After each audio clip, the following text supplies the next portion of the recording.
les splendeurs de la création. Bénis le Seigneur, mon âme, Seigneur, mon Dieu, tu es si grand.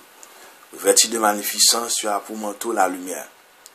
Comme une teinture, tu déploies les cieux, tu élèves leurs eaux, tes demeures, les nuées, tu te fais un char. Tu t'avances sur les ailes du vent, tu prends les vents pour mes messagers, pour serviteurs les flammes des éclairs. Tu as donné son assise à la terre, qu'elle reste inébranlable au cours des temps. Tu l'as vêtue de l'abîme des mers, les eaux couvraient même les montagnes. À ta menace, elles prennent la fuite, effrayées par le tonnerre de ta voix. Elles passent les montagnes, se ruent dans les vallées vers le lieu que tu les as préparé.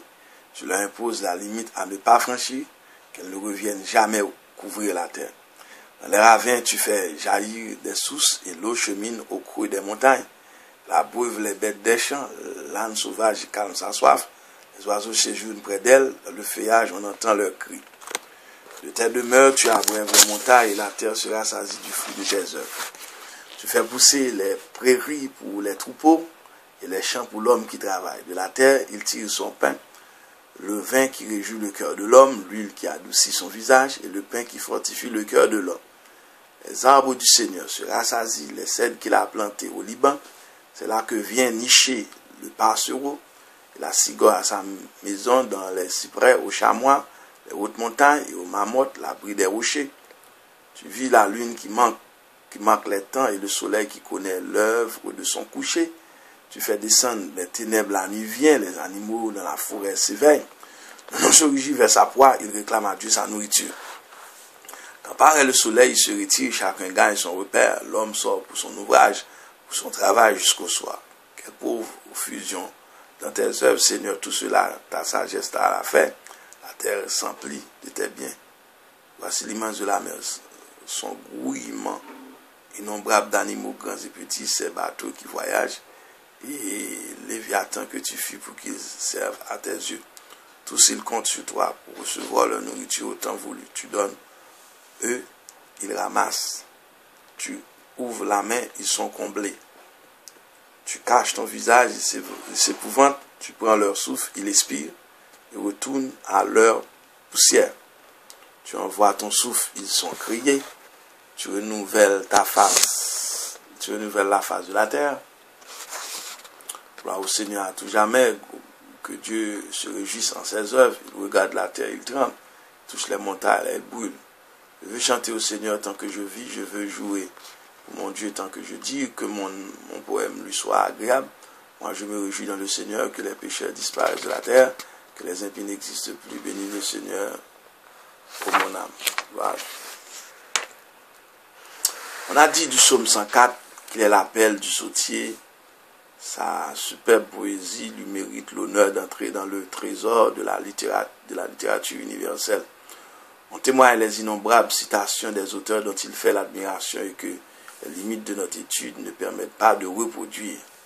Il est pourtant un nom qu'il nous plaît de citer. C'est celui du naturaliste allemand Alexander von Humboldt, 1769-1859, père de l'océanographie, qui dans son livre Cosmos écrit: le psaume 104 est une esquisse du monde. Le monde entier, terre et ciel, est peint en quelques traits, à la vue confuse des éléments imposés à l'existence carrée et laborieuse de l'homme. Tout est rempli d'un caractère sublime qui effraie et émeut. Le psaume 104 n'en continue pas moins d'intriguer les chercheurs. On se demande comment expliquer ces traits de ressemblance avec le chef-d'œuvre égyptien intitulé L'hymne au soleil. La meilleure solution suppose une source commune d'inspiration. On peut croire aussi à l'influence de l'hymne égyptien sur notre sol, par l'intermédiaire des littératures cananéennes et phéniciennes. Du point de vue genre littéraire, il s'agit sans contredit d'un hymne, mais d'un hymne qui ne se borne pas à la simple énumération des merveilles de la création. Bien au contraire, il est décrit pour mieux montrer le savoir-faire du Créateur et sa sagesse. Il va sans dire que la datation du chef-d'œuvre pose aussi des questions. Il ne demande pas d'exégèse pour le faire dépendre de Genèse 1er et du même coup le déclarer post-exilien. Aussi étonnant que cela puisse paraître, telle n'est pas présentement la meilleure hypothèse. On incline plutôt à le dater d'avant l'exil et à découvrir des affinités avec l'ancienne sagesse. Le tenir pour antérieur à Genèse 1er, on ajoute aussi que la solennité du texte plaide en faveur de cette opinion. Avant de songer à entreprendre le commentaire, il importe d'esquiver au moins sommairement la structure de cette œuvre monumentale. Première bénédiction, verset 1er, première strophe le ciel, deuxième strophe la terre, troisième strophe verset 10 à 13, la faune et la flore, l'homme, verset 14 et 15, la faune et la flore, verset 16 et 18, quatrième strophe les astres, 19 à 25e strophe la mer, verset 25 et 26, sixième strophe vie et mort, 27 à 30, septième strophe gloire et joie, verset 31 à 35, deuxième bénédiction 35. Le psaume est orphelin sans titre dans l'hébreu. Par contre, dans la Septante et la Vulgate, on lit de David. Cette dernière expression n'attribue pas nécessairement le psaume à David, mais elle peut servir à dater le psaume d'avant l'exil. Première bénédiction, bénis le Seigneur mon âme.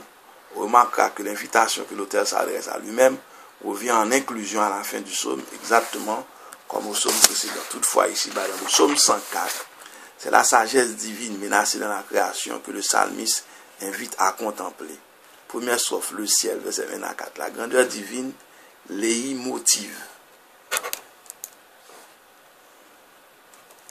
Les hymnes babyloniens constituent le premier des attributs de Dieu que mentionne le psalmiste. Seigneur mon Dieu, tu es si grand. La grandeur de Dieu se manifeste d'abord par la création de la lumière. Dieu est lumière. Il est donc normal qu'il fasse apparaître avant le soleil. Tout le reste s'ensuit. Il travaille à la manière des hommes, de même que les orientaux élèvent des abris sur les toits de leur maître, puis érigent sa demeure au-dessus de la coupole du firmament. Mais contrairement aux dieux païens qui se tiennent immobilisés dans le temple, lui, sur les ailes du vent, il vole d'un bout à l'autre du cosmos dont il a la charge. Deuxième strophe, la terre, verset 59. L'action de Dieu est décrite en deux temps. En premier lieu, il trace le contour de la terre. Immense plateforme reposant sur des colonnes gigantesques jetées sur l'abîme. Le théorème, T-E-H-O, accent circonflexe, M, déjà rencontré, personnifié au Tiamat. T-I-A-M-A-T, l'océan.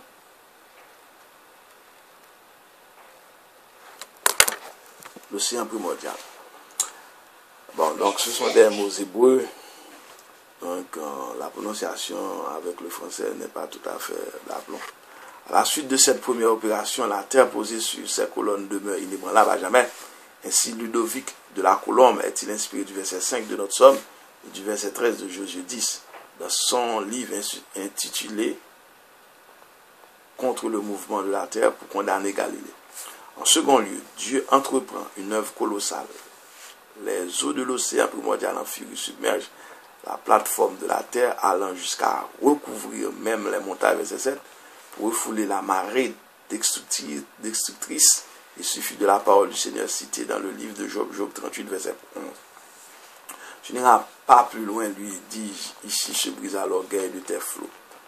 Troisième strophe, verset 10 à 18. Le psalmiste contemple maintenant une autre des grandes merveilles de la création, l'eau des sources et la pluie. Il lui contraste trois strophes. Petit tas, la faune et la flore, verset 10 à 13. L'eau des sources jaillit, les ravins descendent dans les vallées et abreuvent les bêtes sauvages, dont personne à la réception de Dieu ne se soucie. Les champs et les bois lui doivent par tous leurs riches floraisons. Petit b. L'homme, verset 14 et 15. On remarquera que ces deux versets dédiés à l'homme sont encadrés à l'épstrophe A et C consacrés à la faune et à la flore. C'est que l'eau des sources et la pluie procure à l'homme aussi les produits qui assurent sa subsistance, le pain, le vin et l'huile. Petit, c'est la faune de la flore, verset 16 à 18. L'eau des sources n'atteint pas la cime des montagnes. Pourtant, elle aussi réclame de l'eau. Surtout les animaux qui les habitent. Dieu ne laisse rien au hasard. On n'a donc pas à s'étonner qu'il fasse pleuvoir au temps voulu sur les sommets les plus inaccessibles. Quatrième sauf les astres, verset 19 à 24. Le psaume démythifie les astres dans le texte hébreu. Le premier du verset 19 est Asa. Il a fait A-S-A-H. C'est-à-dire pour marquer les temps, Dieu a fait la lune selon le calendrier lunaire en vigueur chez les Sémites, la strophe tout entière. Le psalmiste fait commencer le jour au coucher du soleil et regarde la lune comme une sorte de sémaphore pour rythmer les mois et les saisons. Quant au soleil dont il a été question au psaume 19, n'est pas divinisé comme dans l'hymne au soleil du Pharaon, Amilnophis 4, Nathan, dont nous avons parlé en introduction. Tout au plus pourrait-on penser à la personnification d'un héros, comme dans le psaume 19. En tant que tel, il parcourt le ciel et revient le soir à la tente nuptiale. À la différence de Aton, de l'hymne au soleil, et de Baal, 1 roi 18, verset 27, le Dieu d'Israël ne dort jamais. Alléluia. La nuit haute qu'il veille sur sa création, il donne leur pâture aux petits des animaux qu'il a lui réclame, verset 21. À la pensée des innombrables merveilles qui manifestent la puissance et la sagesse du Créateur, le poète ne peut que s'exclamer, verset 24. Quelle profusion dans tes œuvres, Seigneur, tout cela, ta sagesse l'a fait, la terre s'emplit de tes biens. Cinquième sauf la mer, verset 25 et 26. Il suffit d'un coup d'œil sur le tableau de la structure pour constater qu'un lien relie cette cinquième strophe à la deuxième, verset 59. Toutes les deux décrivent la mer, mais tandis que la première représente l'océan primordial, non encore complètement maîtrisé, la deuxième nous fait contempler la surface de la mer, immense et calme, sillonnée d'une multitude de bateaux, sur lesquels grouillent des myriades d'animaux marins. L'un d'entre eux, monstrueux, porte un nom déjà connu, Léviathan, symbole des puissances maléfiques hostiles, alors établies par Dieu dans la création. Mais présentement, il n'y a rien de ces influences maléfiques. Bien au contraire, le verset 26, en démythifiant plutôt l'ancien mythe du combat des dieux contre les monstres marins, se prête à différentes traductions. En voici des exemples.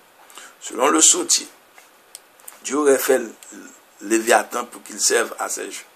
Quant à la Bible de Jérusalem, Dieu l'aurait créé pour en rire. À ces deux traductions bizarres, on en préfère une troisième. Dieu maîtrise la plus redoutable de ces créatures, comme en ce jour. Sixième strophe, vie et mort, verset 27 à 30.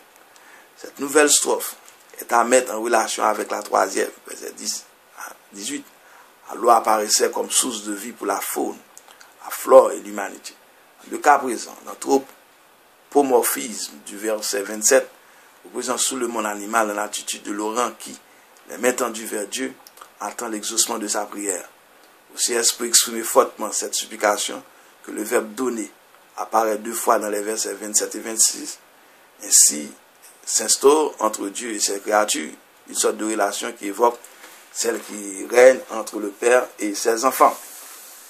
Mais cette relation prend une dimension encore plus profonde au verset 29 et 30, où le mot Ouya, esprit, accent circonflexe AH, revient deux fois.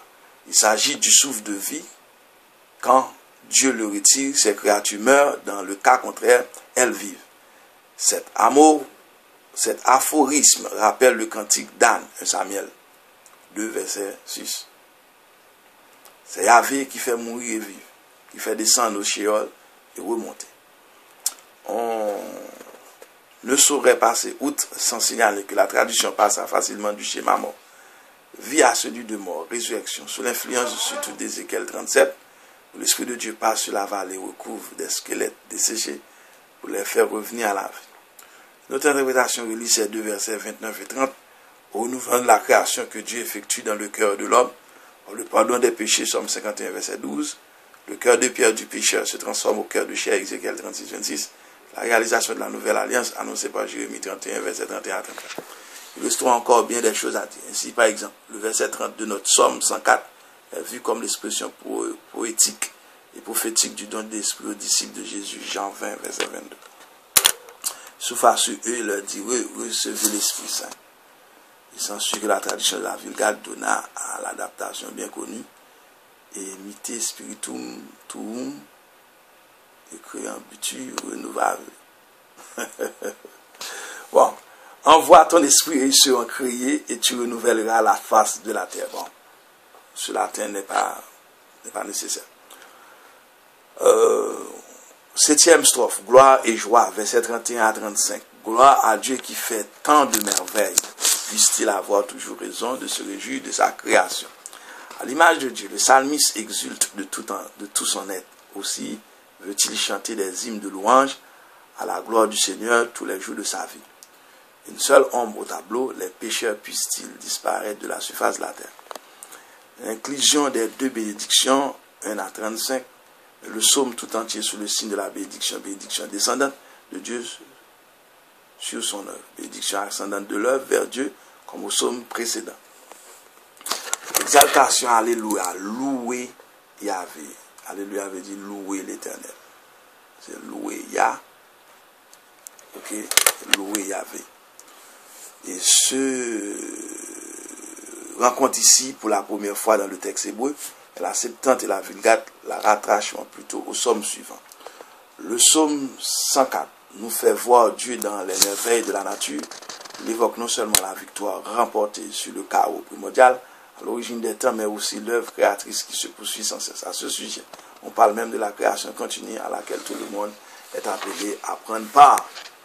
La participation de l'homme à l'achèvement de la création ne constitue pas un thème purement utopique, en témoignant la face importante que l'écologie et le respect de l'environnement occupent les programmes d'éducation populaire. À très bientôt pour le psaume 105, c'est le psaume 104. Dieu vous bénisse.